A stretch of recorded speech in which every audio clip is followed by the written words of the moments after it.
Welcome back, folks. I'm Z, and today we're taking a look at this tier list. Before I start, I actually want to apologize about the last video I made about the Halloween update. I didn't read the update carefully enough, and the update was only available for just Halloween Day. So I should have made sure to have double checked all of my facts before uploading, and I'm sorry for everybody else who wasn't able to get the Halloween hat, but maybe we'll see it again next Halloween, or maybe we'll get another item, but let's be hopeful, and there are still plenty of other holidays around the corner, so let's hope that we get more holiday updates. So let's go ahead and get started. Let's start placing all of these Coromon on this tier list. The attributes that we're focusing on, or the factors, are the skills that each of the Coromon will learn, and the type advantages that they have, and the stats as well. So I think I've used just about every single Coromon here, with the exception of Slitherpin, but I have a pretty good idea about how Slitherpin works. And all of these Coromon are arranged in order of their database number. Let's start with Cub Zero. Cub Zero is known as the very versatile starter and has very good physical attack and physical defense. Not so great with special attack and special defense. And Cub Zero is the slowest of the starters, but still faster than some of these other Coromon here. So if I had to rank Cub Zero somewhere, I would say A? A, because Cub Zero can still be beaten at this stage, but of course when it evolves into Aurora, then that's another story. But I still think Cub Zero is very viable. Cub Zero is good. Maybe not S tier, but A tier for sure. I think Aurora has the highest physical attack out of the 3 starter evolutions, but is still slower than the other 2 as well. This Coromon here has very good attacks, and by the time your Cub Zero has evolved into Aurora, then he has multiple moves that can cover different types. He can cover cut, he can cover water, and ice.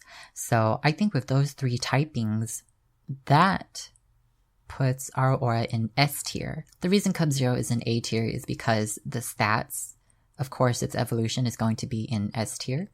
And so if Aurora is setting the bar for S tier, then that'll make it a little harder for everybody else on this list as well. Let's move on to Toruga. Toruga has one of my favorite, cries? Or like Coromon noises that it makes. It sounds very unique. But what I really like about Toruga is its color palette for potent and perfect. I think Toruga looks amazing in all of its colors. Appearance aside, what I find lacking is Toruga's move pool, because Toruga has only one fire type move, and that's Cinder. And I think Toruga learns that at level 6 or level 7. Unfortunately, Toruga doesn't learn any other special attacking moves, and because of that, it can't take advantage of its special attack. So, unfortunately, I'm going to have to put Toruga in C tier. Because I mean, I don't want to put anyone in D tier. D tier is kind of like F tier, like someone who I wouldn't want to use like at all. C is like, still kind of viable, but not like my first pick. So that's why Toruga is here. That's why Toruga is in C rank. But then we move into Toruga's evolution, Imbavol. Imbavol is just the stronger version of Toruga. Its move pool is still very lacking. None of its moves can take advantage of its high special attack. However, it does have a higher speed stat and higher HP compared to Aurora, or at least more speed. But unfortunately, since Aurora has Splash, which is a water type move, then that puts Imbavol in C rank or C tier as well, because unfortunately, even though Imbavol should be stronger against Aurora, that is not the case, especially if Imbavol is being taken out by Splash. And I might be biased with this next Coromon, but we have Nibble Gar. Nibble Gar is the tankier version, or the tankier of the three starters. And so Nibble Gar has a lot of water attacking moves. It has Bubble, I think it's Bubble Burst, and then it has, what is it? I think it's Water Feint. I'm blanking out all of these moves because I don't use them that much. What I use most is Splash. And Splash deals damage according to your enemy's level, and that's why I use Splash so much, especially when I'm going up against the developers, Yatham and Marcel. So if I had to put Nibble Gar anywhere, I would put Nibble Gar in A rank, A tier as well, because Nibble Gar is on par with Cub Zero. Nibble Gar is faster, has higher special defense, and higher HP compared to Cub Zero. Now, if we take all of that and upgrade it, then we get Sheer Tooth, Nibble Gar's evolution. What I like about this evolution line, or this Coromon, is that it has a trait called Fully Rested, or Full Rested, which allows this Coromon to reduce the incoming damage of the first attack. And that puts it high up on the competitive list, and especially why I really like building Sheer Tooth as a tank and really invested in special defense. I would put Sheer Tooth in S rank, right behind Aurora, just because of its trait Fully Rested. If we move on to Swirmy, Swirmy is like the Caterpie or the Weedle of Coromon. But what does make Swirmy unique is that there are two ways to evolve Swirmy into Beazle through regular leveling up. And I think it evolves at level 16 or 17. But Swirmy can also evolve if you increase its attack stat by 6 points during battle. And Swirmy will evolve during battle. And it's the only Coromon so far that can do that, which is very unique. And fun fact, Swirmy was the second Coromon that I found in the wild with perfect potency. But that doesn't make me biased towards Swirmy. Swirmy has below average stats with the exception of its physical attack. Its physical attack is a bit above average, especially for being such a low level bug-looking normal type.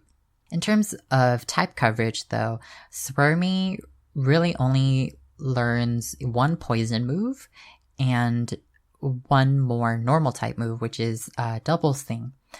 And because of that, I'm going to put Swirmy in C tier.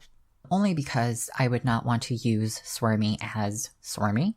I would much rather use its evolution Beazle. Beazle is fast already as he is, or as it is. Yes, Beazle is fast. Beazle has very high physical attack as well. I think about the same or just a little higher than Aurora. And I think these two actually evolve at the same time or around the same level. So I honestly would put Beazle in A tier, but it doesn't have very much type coverage, and its defense and special defense are quite low. So Beazle is more of a glass cannon, if anything. And that's why Beazle is in B tier. So still a viable Coromon, very good for any team. but is still outclassed by A and S tier. And then we move on to Silquil. We have basically like the Pidgey of the region, but in Coromon, of course. Silquil is not a bad Coromon. It has very unique traits, and very unique skills as well, like Coin Snatch, and then eventually learning an air skill as well. Silquil is more of a adventure Coromon, which is still pretty good, but in the competitive field, maybe not as good. In terms of stats, I think Silquil's stats are pretty well balanced, sort of like a jack of all trades, but doesn't excel in any one particular trait. So I would put Silquil in B tier, only because Silquil doesn't have very much type coverage, and the only other Coromon that are weak to air are the 2 fire types in here, Toruga and Minnow. And going off of that, Silquil's evolution, Guildwing, not that much better, just improved stats, but still the same situation, a very limited move pool. Hopefully we can see an updated move pool for this evolution line once the game is fully released. Let's move them into B tier. And then, so I've never used Slitherpin, but I see most people in their playthroughs use Slitherpin. And I know that this Coromon here has mostly normal type moves, but access to 1 magic skill and 1 poison skill as well. So I think this Coromon places at least in B tier. And if we take into consideration its stats, it has a high speed stat and I think above average physical attack. So I think that puts Slitherpin at least in B tier, maybe A tier. I could be wrong about this, but I think just B tier for now. I think once we see Slitherpin's evolution, then maybe we'll move it to A tier. So if we move on to Houndos here, I didn't use Houndos too much, only because it didn't seem very good in the demo, unfortunately. Houndos does have a good speed stat and high special attack, as well as well above average HP as well. Even though Houndos has a high special attack stat, it doesn't have any moves that take advantage of that stat. So unfortunately, Houndos for me is in C tier.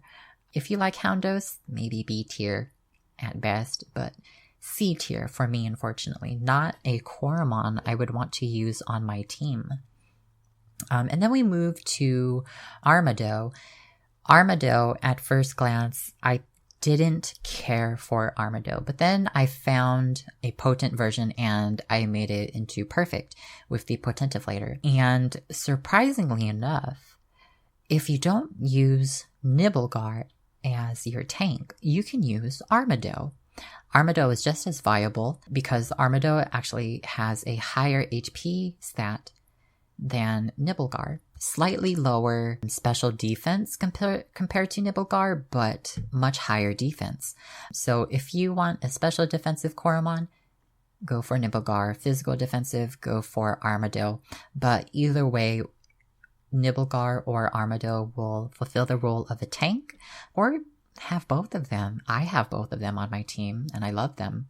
Because of Armadale's tankiness, I would definitely put Armadale in A tier. Due to Armadale's type coverage in its move pool, it doesn't take care of all other Coromon that you fight in battle. So if you were to go up against a ghost type like Lunar Pup, Armadale would not be very effective. In the case of Nibble Gar can use Splash and deal damage according to a Coromon's level. Armadale does not have that, unfortunately. So Armadale goes in B tier. And Armadale is the upgraded version of Armadale, essentially. And take Armadale's stats and increase them by a lot. So I think Armadale earns A rank. And then we move on to Mawful. So Mawful is a speedy little guy with well above average physical attack as well. And its defensive stats are pretty average. Mawful is the only sand type that you have access to in the demo so far. And that makes Mawful a must-have for the demo, at least, because you have to go up against, well, spoiler alert, you have to go up against the first Titan, which is Gar, and Mawful has a move pool that covers that very well.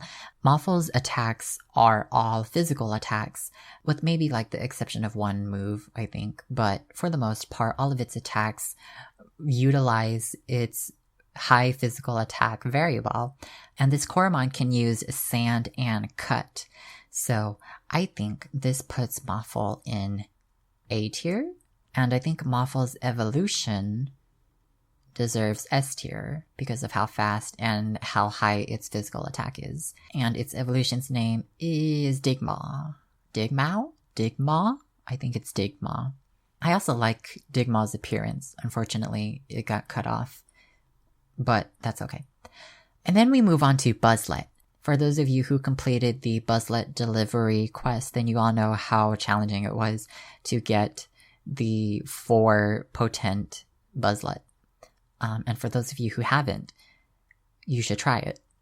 For now, I think I would put Buzzlet as B tier, just because if you're using Buzzlet alone, then I think Buzzlet will do about average. Not too well, not too bad. Definitely someone I would want in my team, but not someone I would rank higher than Mawful. And then we move to Buzzlet's evolution, Bazzer. Bazzer has access to Lightning Strike, and so does Buzzlet. But Bazzer also gets a heavy type move called Heavy Strike, and it has a 100 attack power, which is very good, especially in late game, or at least by the time you have to fight your first Titan. And I think that makes Bazzer at least A tier. And if you have Bazzer, then Bazzer will definitely help you take on Yatham, the developer, when you go and fight against Borealis and Megalobite, which are the final evolutions for Cub Zero and Nibble Gar. And then we move on to Lunar Pup. Lunar Pup has a very unique design. I think this is the first time I've ever seen a dog or anything with a moon as an accessory or just part of the overall image. And this Coromon has access to a ghost type move. But what I really like about Lunar Pup is its speed stat. Lunar Pup is very, very fast, even for being the first in the evolution line, since Lunar Pup can evolve twice into Lunar Wolf and Ecliptor. But we only have access to Lunar Pup and Lunar Wolf. I think Lunar Pup is deserving of B tier, and Lunar Wolf is deserving of at least A tier. Lunar Wolf has, I think, a higher special attack than physical attack, and unfortunately, Lunar Wolf does not have many special attacks that work well with its special attack stat. And that's why, unfortunately, Lunar Wolf gets A tier, even though Lunar Wolf is very, very fast. And then we move on to Lumon. Lumon is actually the first Coromon that I've ever found as a perfect Coromon in the wild. And so it has a special place with me on my journey. Lumon, for me, is at least a B tier, and that's because of its move pool. Lumon has access to a move called Quad Volt, which lets Lumon attack first.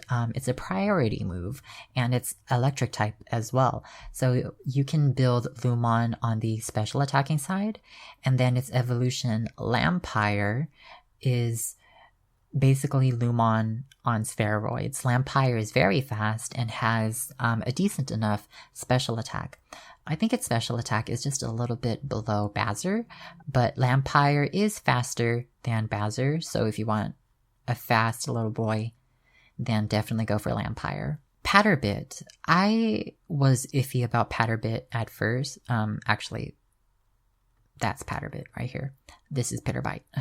So Patterbit, I was iffy about Patterbit because I didn't know how to build Patterbit. It was just not exactly a jack of all trades, but it was just a weird Coromon to use because of its moves. Patterbit's moves are very unique. You have one that will knock down your opponent. You have one that will confuse your opponent. So I think I just needed time to let Patterbit grow on me, and then eventually I learned to appreciate Patterbit more. When I first started using Patterbit, I built him towards defense because I realized no one could really damage him at first. And then I thought, okay, I'll capitalize on that. And it already has a decent enough attack stat, so I won't need to worry about that. And so I would put Patterbit at least in A rank or A tier. And that's because Patterbit has very good defenses, very good HP, and very good attack as well. And then you take its evolution Pitterbite, and you basically increase its stats while using its very good move pool that has stab, essentially. And I would put Pitterbite in S rank. Now, Gauslime is a very unique Coromon in the sense that its move pool isn't like your typical Coromon where you focus strictly on attacks. I think with Gauslime, you might want to increase Gauslime's defenses and HP, or even speed stat to capitalize on its move pool. And I guess you can say this is the more technical Coromon because of its traits.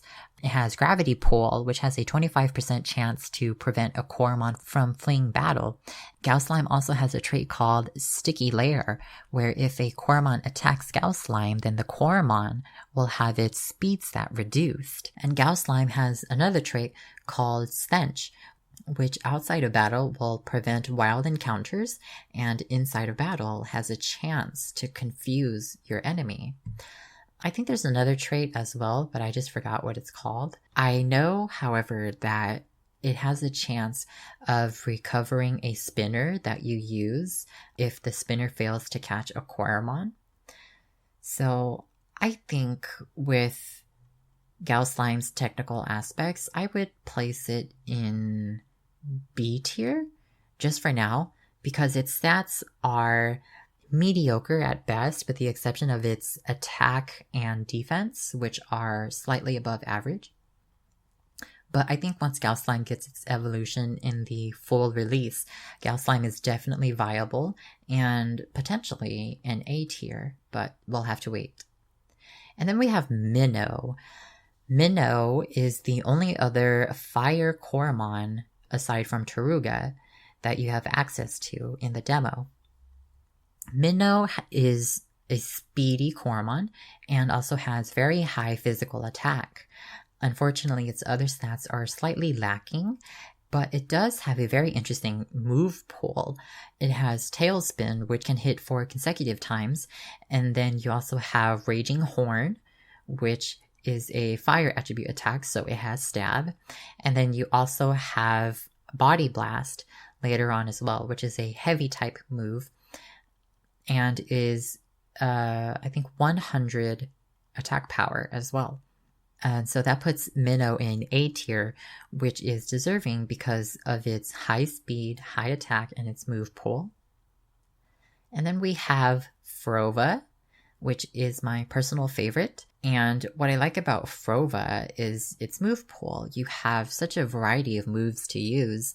You have Ice Wall, which can freeze opponents who physically attack Frova.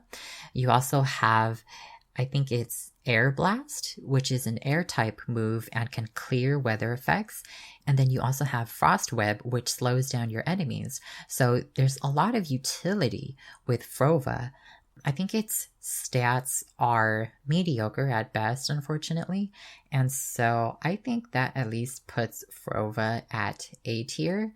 I have yet to find a perfect Frova, but I'm hopeful that I will get one. I don't have an image of Froshell here. I tried uploading an image, but the tier maker just wouldn't process the photo for Froshell. I don't know why. But if I had to, I would put Froshell in S tier. It's definitely a Coromon that I will use in my main team, and I can't wait for its final evolution. And this is just what I think of the Coromon so far. Just remember, this is the demo. This isn't the fully released version, so this tier list is going to change eventually. This is not set in stone. Let me know what you think, where you think Buzzlet should be, where Slitherpin should be. If you agree or disagree with this list, then let me know in the comment section. And I hope to make another tier list once the full game is released. That's all for now, folks. Thank you for tuning in, and I can't wait to see you in the next video.